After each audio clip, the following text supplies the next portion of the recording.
അടുത്ത ശനിയാഴ്ച അമ്മാവന്റെ കൂടെ ചന്തയിൽ ഞാനും പോകും. ഒരു കുപ്പി ചാന്ത് വാങ്ങണം. പിന്നെ ഒരു നല്ല പാവാടയും ബ്ലൗസും. എന്റെ ക്ലാസ്സിൽ പഠിക്കുന്ന സരോജിത്തിന്റെ അച്ഛൻ ദുബൈയിൽ നിന്ന് വന്നപ്പോ കുറെ സാരി കൊണ്ടുവന്നു. എന്ത് ഭംഗിയാണെന്നോ. എനിക്കും വാങ്ങണം അതുപോലെ.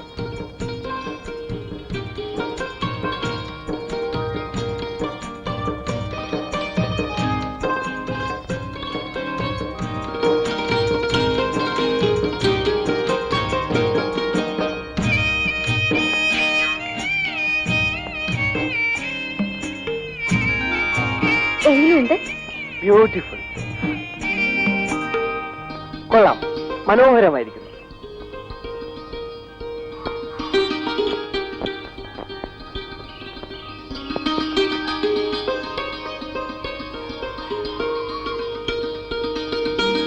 ഹലോ, ഇതൊന്നും വേണ്ട സാർ.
നേരത്തെ കണ്ടപ്പോ പരിചയപ്പെടാൻ സാധിച്ചില്ല. എന്റെ പേര് മോഹൻ. ഇവിടെ പുതിയതായി ആരംഭിച്ച ബാങ്കിൽ ഓഫീസർ. ദാ ആ കുന്നിൻ ചെരുവിൽ ഒരു ചെറിയ വീട് വാടകയ്ക്കെടുത്ത് താമസിക്കുകയാണ്. മനോഹരമായ സ്ഥലം. എനിക്ക് വളരെ ഇഷ്ടപ്പെട്ടു. ഒന്ന് പറയാൻ വിട്ടുപോയി. കൂളിംഗ് ഗ്ലാസ് വെച്ചില്ലെങ്കിലും കുട്ടി സുന്ദരിയാണ്.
വരുമെന്ന് എനിക്കറിയാമായിരുന്നു.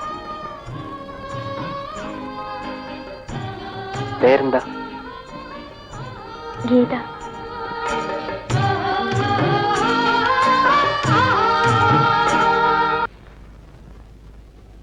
പാറുവുമായി ബാങ്കിൽ പോയിട്ടുണ്ടോ? ബാങ്കിലോ? എന്തിന്? പണം നിക്ഷേപിക്കാൻ.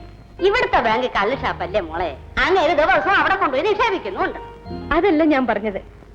അമ്മായി, ആ വടക്കേ കുന്നിൻ ചെരുവിലെ ഓടിട്ട് വിട്ടി താമസിക്കുന്ന സാറില്ലേ, അയാൾക്ക് ബാങ്കിലാ ജോലി. അതിന് നിനക്കെന്താ? ഒന്നുമില്ല, അയാളെ കാണാൻ എന്ത് ഭംഗിയല്ലേ. കണ്ണി കണ്ടവരുടെ ഒക്കെ ചന്തോ നോക്കി നടക്കല നിന്റെ പണി. ചെന്ന് അത്തഴത്തിന് അരിയിടാൻ നോക്കും.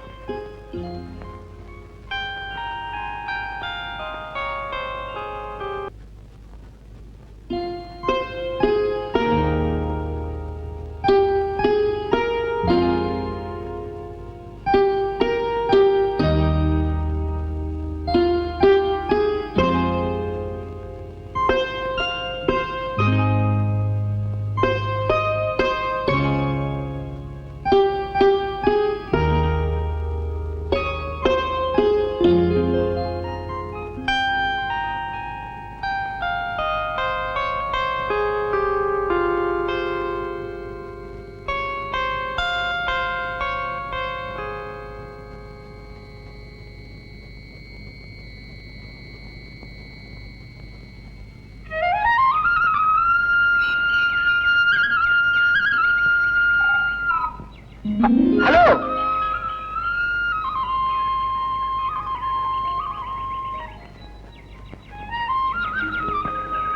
സാറെങ്ങോട്ടാ രാവിലെ? ആടിനെ തീറ്റാൻ പോവാ. അപ്പോ ഇന്ന് സ്കൂളിൽ പോകണ്ടേ? ഞായറാഴ്ചയോ? ഞായറാഴ്ച ഞങ്ങൾക്ക് സ്കൂളില്ല.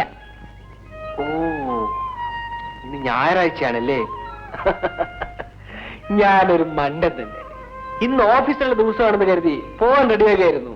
ഞാൻ പോട്ടെ. വിരോധമില്ലെങ്കിൽ ഒരു ചായ കുടിച്ചിട്ട് പോവാം. വേണ്ട.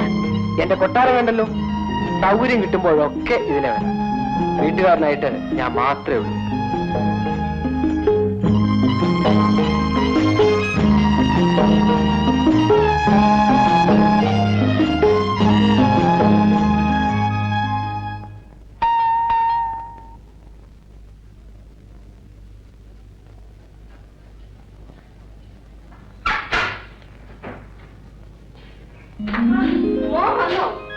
നിന്നെ കണ്ടില്ലല്ലോ ഓർത്ത് വിഷമിച്ചിരിക്കുകയായിരുന്നു ഞാൻ.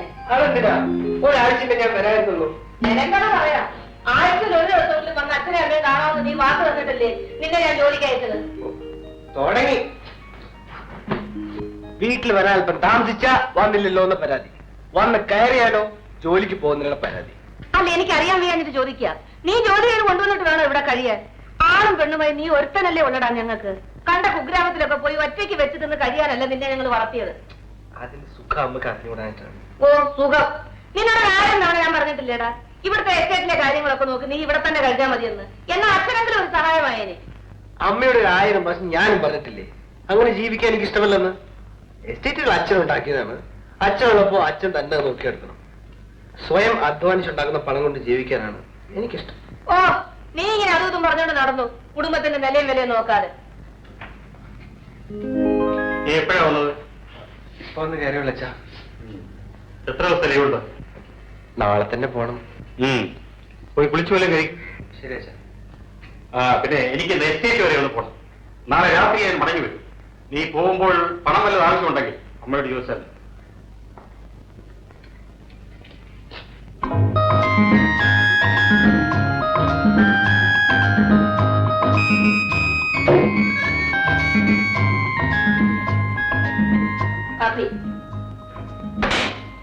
കഴിഞ്ഞ പ്രാവശ്യം ഞാൻ പറഞ്ഞതിനെ പറ്റി നീ വല്ലതും ആലോചിച്ചു. എന്നിട്ട് എന്ത് തീരുമാനിച്ചു? ഇപ്പൊ കല്യാണം കഴിക്കുന്നില്ല തീരുമാനിച്ചു. എന്റെ കയ്യെ നീ തല്ലി പിടിക്കും കേട്ടോ. അച്ഛൻ ഓരോ ആലോചനമായി ഓടി നടക്കുക. നിന്നെ കൊണ്ട് പെണ്ണ് കെട്ടിച്ചാലേ നീ പറയുന്ന പോലെ അനുസരിക്കുമെന്ന് പറയും. അമ്മ എന്റെ മണ്ടത്തറയിൽ പറയുന്നത്. നിങ്ങളെക്കാൾ വലുതാണോ എനിക്ക് കെട്ടാൻ പോകുന്ന പെണ്ണ്? വേണ്ട വേണ്ട വേണ്ട, ഒഴിഞ്ഞു മാറാനൊന്നും എന്റെ മോൻ ശ്രമിക്കണ്ട. ഇനി കൊള്ളാവുന്ന ഏതെങ്കിലും ആലോചന വന്നാ ഉടനെ ഞങ്ങൾ അത് ഉറപ്പിക്കും. എന്നിട്ട് നിങ്ങൾ തന്നെ കെട്ടും. നിന്നോട് തർക്കിക്കാൻ വന്ന എന്നെ വേണം പറയാൻ. ഇടാ, ആ ഗോവിന്ദൻകുട്ടി മേലെ നീയുടെ ഒരു ആലോചനയും കൊണ്ട് വന്നിട്ടുണ്ട്. പെണ്ണ് എന്നെ കാര്യ ഒറ്റ മോളേ ഉള്ളൂ. 100 പവൻ ഉരുപ്പടി ഒരു വലിയ എസ്റ്റേറ്റും പെണ്ണിന്റെ ഇവർക്ക് എഴുതി തരും. ഇതാണ് എനിക്ക് പിടിക്കാത്തത്. നിങ്ങൾക്ക് സ്വത്താണ് ആവശ്യം. ഞാൻ ഒരു കാര്യം പറഞ്ഞേക്കാം. ഞാൻ വിവാഹം കഴിക്കാൻ പോകുന്ന പെണ്ണെ തിരഞ്ഞെടുക്കാനുള്ള പൂർണ്ണ സ്വാതന്ത്ര്യം എനിക്ക് കിട്ടുക. എന്നിട്ട് കണ്ട അലവരാതി പെണ്ണിനെയും കൊണ്ട് നീ ഇങ്ങ് വാ. പെണ്ണ് നന്നായാ മതിയല്ലോ. ആളെ സെലക്ട് ചെയ്ത ശേഷം ഞാൻ അറിയിക്കാം. തൽക്കാലം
ഗീതയോ? ഞാനിപ്പോ മനസ്സിൽ വിചാരിച്ചതേ ഉള്ളൂ. എന്നെയോ? എന്തിന്? വരൂ, പറയാം.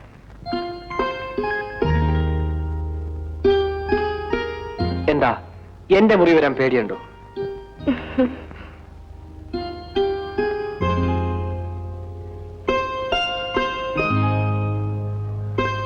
ഇരിക്കൂ. വേണ്ട, ഞാൻ നിന്നോളാം. ഓക്കെ. ഗീതയ്ക്ക് എന്നെ പറ്റി എന്തെല്ലാം അറിയാം? ബാങ്കിൽ ജോലിയുണ്ട്, മോട്ടോർ ബൈക്ക് ഓടിക്കും, മൗത്ത് ഓർഗൻ വായിക്കും, പിന്നെ കുറെ തമാശകളൊക്കെ പറയും. ഇതൊക്കെ തന്നെയല്ലേ?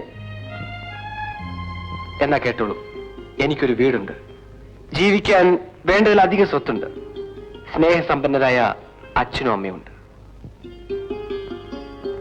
എസ്റ്റേറ്റിലെ കാര്യങ്ങൾ നോക്കുന്ന മതി എന്നും പറഞ്ഞ് അമ്മ എപ്പോഴും വഴക്കാണ്. But I don't care. എനിക്കൊരു പ്രിൻസിപ്പിൾ ഉണ്ട്. സ്വയം അധ്വാനിച്ചുണ്ടാക്കുന്ന പണം കൊണ്ട് വേണം ജീവിക്കാൻ. എന്നോട് എന്തിനാ ഇതൊക്കെ പറയുന്നത്? അറിയാൻ. അമ്മാവൻ എന്നെ അന്വേഷിക്കും. ഞാൻ പോട്ടെ. ആ, കാര്യം പറഞ്ഞില്ലല്ലോ. എന്റെ അച്ഛൻ്റെ ഒരു കത്ത് വന്നിട്ടുണ്ട്. എനിക്കൊരു കല്യാണ ആലോചന വന്നിട്ടുണ്ടത്രേ. ഏതോ വലിയ വീട്ടിലെ പെണ്ണാണ്. പക്ഷെ എന്ത് ചെയ്യാം, എനിക്കിഷ്ടം ചെറിയ വീട്ടിലെ പെണ്ണിനെയാണ്. ഈ ഗ്രാമം എന്നെ വളരെയേറെ ആകർഷിച്ചു. ഈ പെൺകുട്ടിയും. എനിക്ക് എല്ലാം എനിക്കറിയാം, എല്ലാം.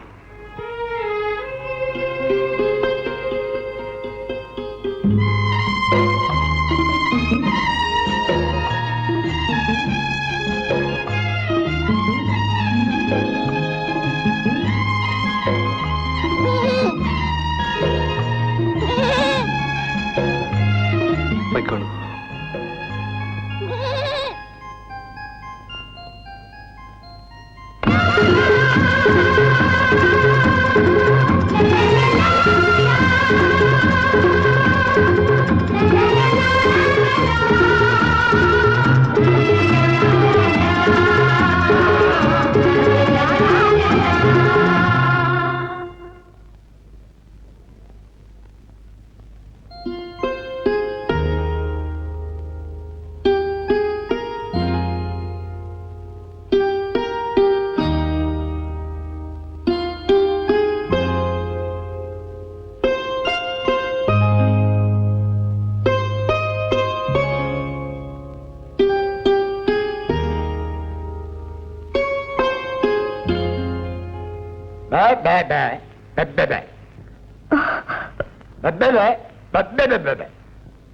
അമ്മ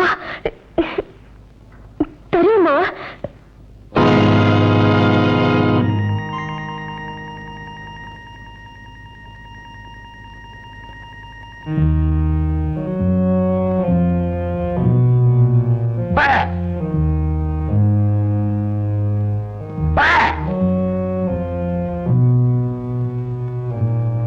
എന്നെ സ്നേഹിക്കുന്ന മോഹൻ.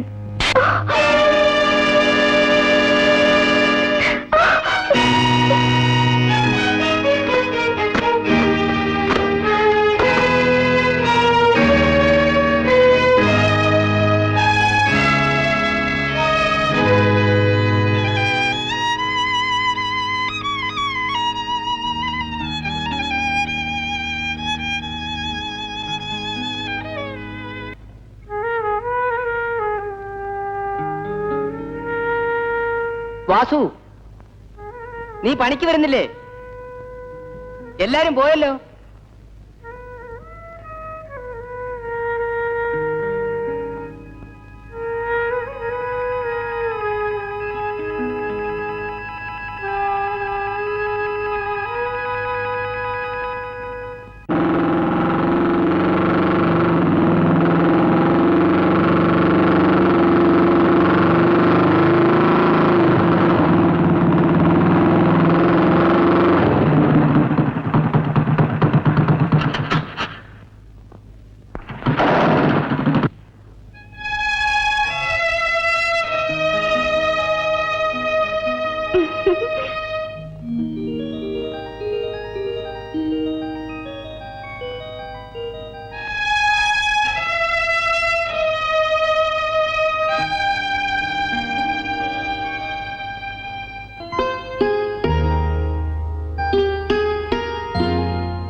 ഇവിടെ ആരുമില്ലേ?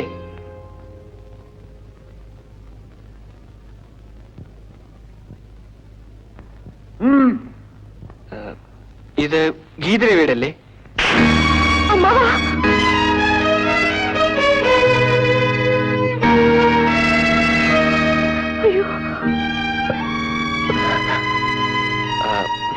സാരമില്ല, ഞാൻ ഗീതയെ കാണാനാണ് വന്നത്. കണ്ടു. പോകുന്നതിന് മുമ്പ് ഒരു കാര്യം കൂടി പറയാനുണ്ട്. ഗീതയെ എനിക്കിഷ്ടമാണ്. അവളെ വിവാഹം കഴിക്കാൻ ഞാൻ ആഗ്രഹിക്കുന്നു. എല്ലാം അറിഞ്ഞുകൊണ്ട് തന്നെ.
വരൂ അമ്മാവ,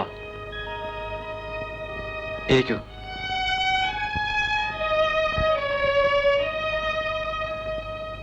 എന്താ എന്താ അമ്മാവ?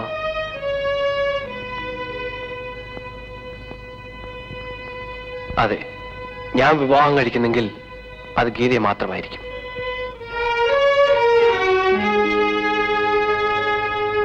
വലിയവരായാലും ചെറിയവരായാലും നമ്മളൊക്കെ മനുഷ്യരില്ല അമ്മാവ.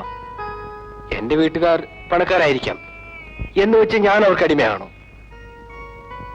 സത്യമാണ്. എന്തുകൊണ്ടോ എനിക്ക് ആ കുട്ടിയെ വളരെ ഇഷ്ടപ്പെട്ടു.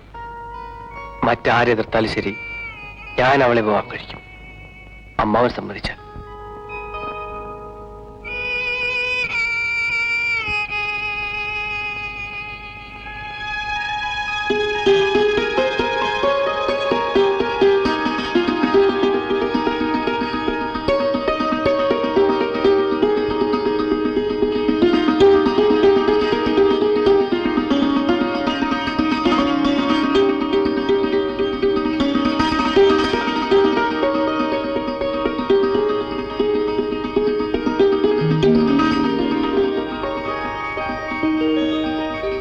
എന്നെ വളർത്തി ഈ നിലയിലാക്കിയത് ഞങ്ങളാണ്. നീ ആര് വിവാഹം ചെയ്യണമെന്ന് തീരുമാനിക്കാനും ഞങ്ങൾക്കറിയാം. അപ്പൊ എന്റെ ഇഷ്ടങ്ങൾക്ക് ഈ കാര്യത്തിൽ ഒരു സ്ഥാനമില്ലേ? അന്തസ്സുള്ള ഒരു തറവാട്ടിലെ പെൺകുട്ടിയെ കുറിച്ചാണ് നീ ഇത് പറഞ്ഞതെങ്കിൽ ഞാനിതിന് എതിരെ നിൽക്കില്ല. ഇതേതൊരു കല്ലുവെട്ടുകാരുടെ വളർത്തുകളല്ലേ സ്നേഹിക്കാൻ കണ്ടുള്ളൂ. സ്വത്തിലും പണത്തിലുമാണോ അച്ഛൻ അന്തസ്സിരിക്കുന്നത്? അങ്ങനെയാണെങ്കിൽ ഇതൊക്കെ ഉണ്ടാക്കുന്നതിന് മുമ്പ് അച്ഛൻ അന്തസ്സൊന്നും ഉണ്ടായിരുന്നില്ലേ? എടാ, എന്നാണ് നീ ഇതൊക്കെ പറയാനായത്? ആകെ കൂടെ ഒരേ ഒരു സന്തതിയല്ലേ ഉള്ളൂ എന്ന് കരുതി ലാളിച്ചു വളർത്തി. അതിന്റെ പരിഗണനമാണതല്ലേ എന്റെ ഗുരുവായൂരപ്പ. നമ്മുടെ കുടുംബക്കാരുടെ മുഖത്തൊക്കെ ഇനി ഞാൻ എങ്ങനെ നോക്കും? ആ, അച്ഛനും അമ്മയും കുടുംബക്കാരെ കൂട്ടി ഇവിടെ ഇരുന്നു. എനിക്ക് വല്ല ബലമല്ല, സ്നേഹവും വിശ്വാസവുമാണ്. എന്നെ സ്നേഹിക്കുകയും വിശ്വസിക്കുകയും ചെയ്യുന്ന ഒരു പെൺകുട്ടിയെ എനിക്ക് വഞ്ചിക്കാനാവില്ല. വെറും ഒരു കൂലിക്കാരന്റെ വീട്ടിൽ നിന്നും നിനക്ക് കല്യാണം ആലോചിക്കാൻ എന്തായാലും എനിക്ക് വയ്യ. അച്ഛൻ അവിടെ പോയി കല്യാണം ആലോചിക്കണമെന്ന് ഞാൻ പറഞ്ഞില്ലല്ലോ. എന്നെ സംബന്ധിച്ചിടത്തോളം എനിക്ക് ഒറ്റ പ്രശ്നമേ ഉള്ളൂ. ഞാൻ വിവാഹം കഴിക്കുന്നെങ്കിൽ അത് ആ പെൺകുട്ടിയെ മാത്രമേ. അത് അച്ഛന്റെയും അമ്മയുടെ അനുഗ്രഹത്തോട് നടത്തണമെന്ന് എനിക്ക് ആഗ്രഹമുണ്ട്.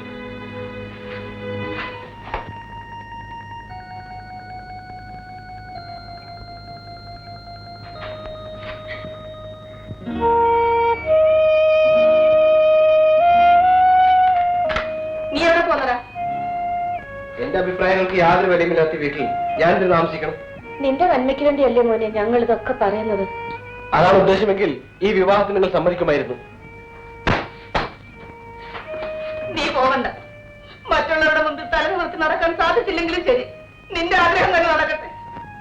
പക്ഷേ ഒരു കാര്യം, കല്യാണത്തിന് ഞങ്ങൾ ആരും വരത്തില്ല. നീ ഒറ്റയ്ക്ക് തീരുമാനിച്ച കല്യാണമല്ലേ. നിനക്ക് ഇഷ്ടമുള്ളപ്പോൾ ഇഷ്ടമുള്ളടത്ത് വെച്ച് നടത്തിക്കുള്ളൂ. വല്ല അമ്പലത്തിലോ സ്റ്റേഷൻ കച്ചേരിയിലോ എവിടെങ്കിലും വെച്ച്.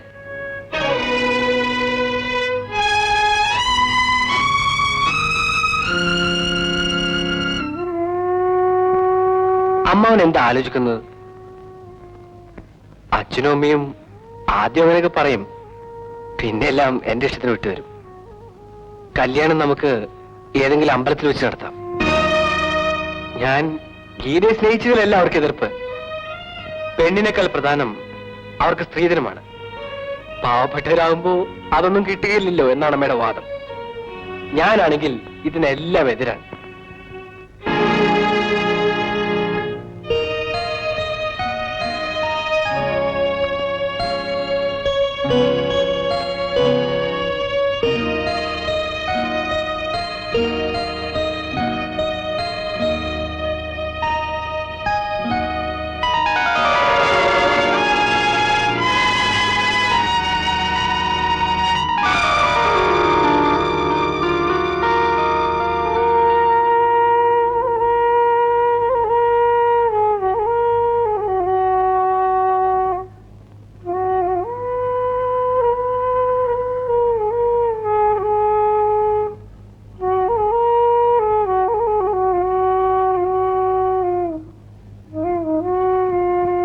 ഇതൊന്നും എനിക്ക് വേണ്ട. അമ്മാവന്റെ അനുഗ്രഹം മാത്രം മതി.